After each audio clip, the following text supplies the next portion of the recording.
Oi pessoal, tudo bem com vocês? Professor Luiz, professor de História, dando continuidade hoje à nossa última aula, que foi sobre a colonização espanhola.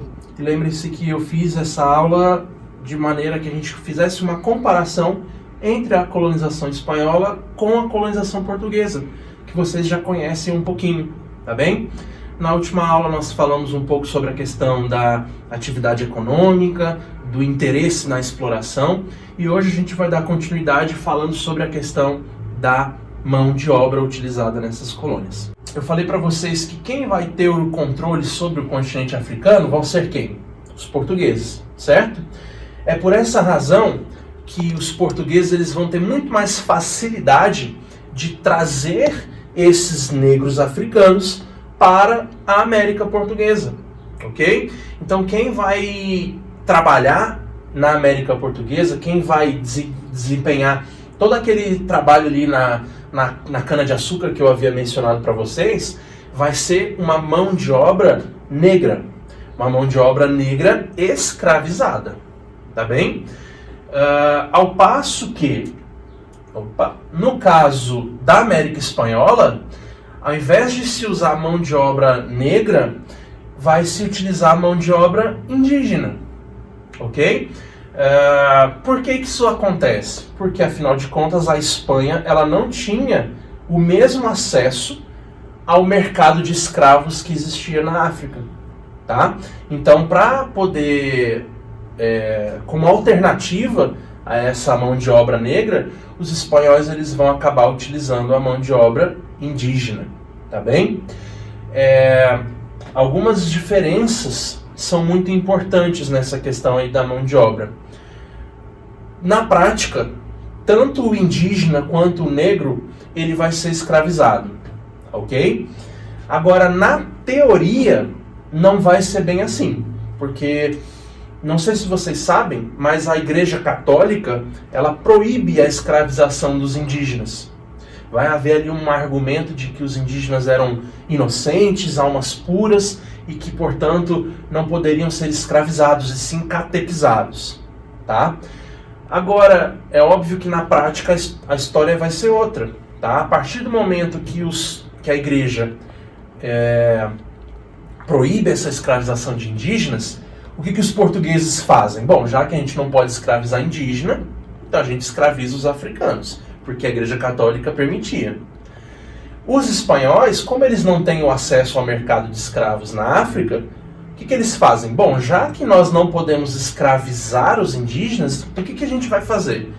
A gente vai criar ali um sistema que vai dar uma cara de que não é um trabalho escravo, mas na prática é um trabalho escravo, tá?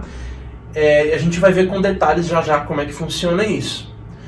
Mas vejam que os dois, né, as duas potências aí, Portugal e Espanha, encontraram alternativas, né, encontraram caminhos diferentes no momento em que a Igreja Católica ela se coloca na frente, né, se coloca na proibição da escravização de indígenas, tá bem?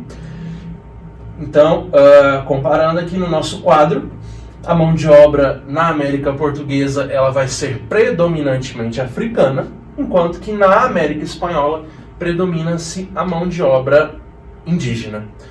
Quer dizer então que não havia mão de obra indígena em Portugal? Não, havia. Ok? O que eu estou falando para vocês é que predomina a mão de obra africana, mas sim, havia mão de obra indígena, inclusive mão de obra indígena escrava, mesmo com a proibição pela igreja. A mesma coisa vale para a América Espanhola. Quer dizer que só havia mão de obra indígena? Não, pessoal, havia também escravos africanos, tá? Mas você vai ter uma quantidade muito maior de indígenas trabalhando, tá bem? Prosseguindo, eu quero falar um pouquinho agora sobre justamente essa sociedade da América Espanhola, a sociedade colonial da América Espanhola, tá bem? Essa pirâmide social, então, ela mostra quais são as principais classes sociais que haviam nesses territórios. A elite dessa sociedade são aqueles que nós chamamos de chapetones. O que são esses chapetones? Eles são os caras que controlam e administram a colônia. Então quem é o cara que governa, quem é o cara que cuida do trabalho ali da mineração, se está sendo feito, se os lucros estão sendo levados para a Espanha, quem faz esse trabalho são os chapetones, são os caras mais poderosos, são a elite dessa sociedade que possuem a maior parte dos privilégios, tá bem? Esses caras, eles são espanhóis, obviamente, espanhóis nascidos na Espanha, que pertencem muitas vezes a essa nobreza espanhola, tá bem? Agora, abaixo dos chapetones, a gente tem esses caras que nós chamamos de criollos, tá? Que ainda fazem parte de uma elite, ok? Só que eles já não são aqueles espanhóis nascidos na Espanha. Eles são descendentes de espanhóis que nasceram nas colônias. Então eles ainda são homens brancos, são ricos, possuem alguns privilégios, mas eles ainda estão a um nível abaixo dos chapetones, afinal de contas, eles não são oriundos da Espanha. Não, eles nasceram na colônia. A única terra que eles viram na vida foram aquelas terras coloniais. Muitos deles nunca pisaram na Espanha, ok? Então esses caras, eles são aí um pouco até menosprezados pelos chapetones, tá bem? A gente vai ver que lá na frente, isso vai ser um fator decisivo para a independência da América Espanhola, tá bem? O que eu quero dizer é que quem vai liderar o movimento de independência da América Espanhola são esses caras aqui, tá bem? A outra característica deles é que eles são os grandes proprietários de terra, são os grandes fazendeiros na América Espanhola. Agora lembrem-se, as fazendas ou as haciendas, como se dizia na América Espanhola, elas não são tão importantes quanto os engenhos de açúcar no Brasil, porque a grande importância, ela estava onde? Nas minas, não foi o que nós falamos? E quem é que controla as minas? Os chapetones, tá bem? Bom, a gente tem também essa classe mediana, que são os chamados mestiços, que são homens livres, que desempenham ali atividades comerciais, vivem nas cidades, pequenos artesãos, que vivem ali de uma forma precária, não são parte da elite, ok? Mas que, por outro lado, são homens livres, né? Ao contrário desses aqui, né? Que são os indígenas e os negros. Lembrando de novo que os indígenas são a maioria dessa última base aqui, né? Dessa base da pirâmide social, tá bem? Eu falei para vocês o quê? Que os indígenas e os negros, eles são explorados como escravos ou semi-escravos. Por que eu estou falando semi-escravos? Por causa daquilo que eu disse agora há pouco. Os indígenas, eles eram submetidos a um trabalho que na teoria não era um trabalho escravo, mas que na prática acabava sendo, ok? E como é que os espanhóis conseguiram essa proeza? Vou mostrar para vocês agora. Aqui. As relações de trabalho, elas se davam de 3 maneiras na colônia espanhola. A primeira, mais famosa, é o que nós chamamos de mita. A mita, pessoal, é algo que os espanhóis herdaram do antigo Império Inca. Lembra do Império Inca? Como é que funciona essa relação de trabalho chamada de mita? Os espanhóis, eles tiravam das aldeias indígenas os homens, algumas pessoas, levavam essas pessoas compulsoriamente, obrigatoriamente, para trabalhar na mineração, ok? E, em troca, os espanhóis iam lá e davam uma graninha. Mas é assim, uma quantia irrisória de pagamento por esse trabalho desses indígenas. De forma que, o que o espanhol está querendo com isso? Ele está querendo mostrar que, a gente está aqui usando o trabalho indígena, mas a gente não está escravizando ele, a gente está até pagando alguma coisa. Então, se a gente está pagando, não é escravo. Mas, gente, na prática, era. Primeiro porque esse indígena era obrigado. Imagina se ele chega e fala para o espanhol, não, eu não quero ir trabalhar hoje. Não é assim que funciona. Ele é obrigado a trabalhar. Mas, em troca desse trabalho dele, ele recebe uma coisinha de nada, uma miserinha de pagamento, só para dizer que ele não é um escravo. Então é isso que eu estou querendo dizer para vocês com o que é o semi-escravo. Na teoria, não é um escravo. Na prática, gente, É, tá bem? Outra relação de trabalho famosa da América Espanhola é a encomienda. A encomienda ela é muito mais presente nas fazendas ou nas haciendas, tá bem? Que é também uma baita de uma malandragem dos espanhóis. Como é que funciona? Bom, a igreja ela não proibiu a escravização porque os indígenas tinham que ser catequizados? Beleza, então a gente vai catequizar esses indígenas. Mas a gente não pode catequizar esses indígenas de graça, afinal de contas, a gente está aqui, claro, né, pessoal, ironia, a gente está aqui suando, né, para poder levar a palavra de Deus para esses pobres indígenas, tá? Então, em troca da catequese, os espanhóis eles exigiam um pagamento. E qual que era esse pagamento? O trabalho do indígena. Então, olha só a malandragem, né? Eu não estou escravizando esse indígena, mas ele precisa me pagar pela catequese que eu estou dando a ele. Ou seja, o indígena vai trabalhar de graça para esse cara, tá bem? Isso é o que nós chamamos de encomenda. Por fim, pessoal, a gente tem a escravidão clássica, aquela que nós já conhecemos, que vai ser muito mais restrita aos negros africanos, os poucos negros africanos que vão ser levados para a América Espanhola, tá bem? Como eu disse já para vocês, por que os indígenas não vão ser escravizados em massa?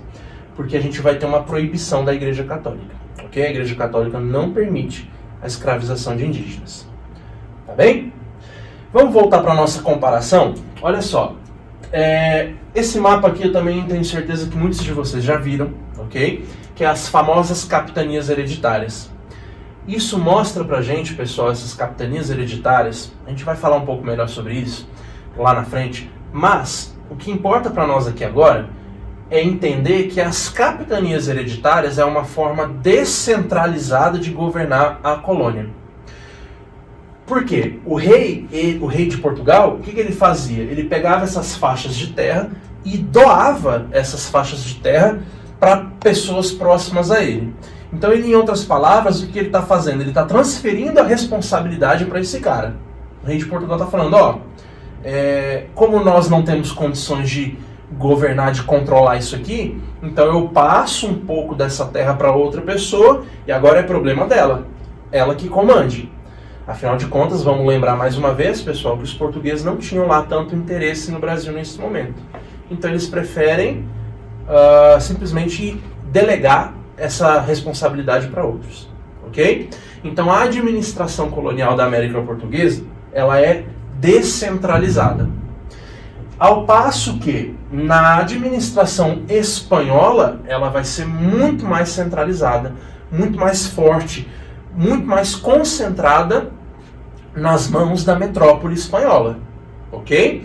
Vejam só, não sei se vocês conseguem enxergar, mas a gente tem essa divisão de territórios da América Espanhola e os espanhóis eles vão dar o título para esses territórios de vice-reinados. Então, por exemplo, você tem aqui o vice-reino da Nova Espanha, o vice-reino do Rio da Prata, o vice-reino do Peru.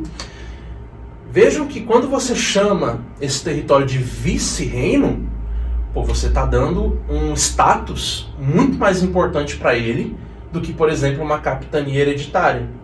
Então isso já mostra para nós que os espanhóis eles controlavam esse território com muito mais afinco do que os portugueses faziam nos seus.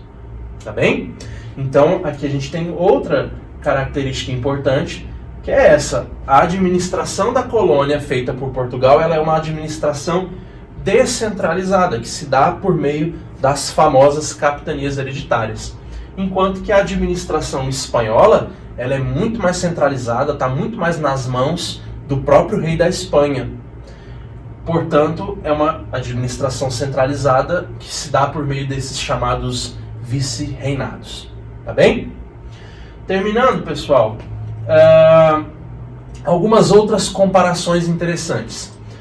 A América Portuguesa ela vai ser muito mais rural. Afinal de contas, lembra que eu falei para vocês que a atividade econômica vai ser a cana-de-açúcar? Portanto, a maioria das pessoas que viviam na colônia portuguesa viviam no campo, viviam nas zonas rurais, ok? Além disso, como os portugueses não tinham lá tanto interesse no Brasil no primeiro momento, a exploração portuguesa ela ficou muito mais restrita ao litoral. Eles não tiveram tanto interesse em adentrar o território, ok? A gente vai ver que lá na frente isso vai ser um grande erro, porque a partir do momento que eles fazem isso, eles vão finalmente encontrar o tal do ouro que eles tanto procuravam no Brasil. Mas isso vai ser lá na frente, tá bem? Por outro lado, pessoal, a colonização espanhola ela vai ser muito mais urbana. A gente vai ter um predomínio das cidades na colônia espanhola. Tanto que, uma curiosidade interessante, ainda no período de colonização espanhola, antes das independências dos países da América Espanhola acontecer, nós já tínhamos, por exemplo, universidades nesses territórios. Por exemplo, no México, tá? Os espanhóis eles fundam uma universidade nessa sua colônia. Os portugueses eles não passaram nem perto disso. O Brasil ele vai ter universidade bem mais lá na frente, já bem depois da sua independência, ok? Reflexo dessa colonização muito mais urbana, tá bem?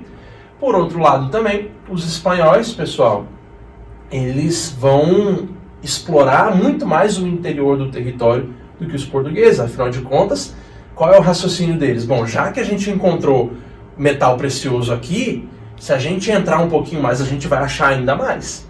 Então, os espanhóis vão se preocupar em explorar muito mais o interior das suas colônias. Tá bem? Gente, para ficar melhor, eu fiz esse resuminho aqui, ok? Esse quadro, então, ele resume tudo que eu falei nessa aula, tá bem? Se você quiser dar uma olhada melhor, pausa esse vídeo, anota esse quadro, passa para um caderno. Isso aqui ajuda muito o raciocínio de vocês quando se trata de América Espanhola. Como eu disse, se você fizer essa comparação entre a América Espanhola e a América Portuguesa, eu tenho certeza que vai ficar muito mais fácil para você. Tá bem? Bom, é isso, pessoal. Se cuidem, estudem, tá bem? Não deixem de estudar. E até a próxima aula. Um abraço.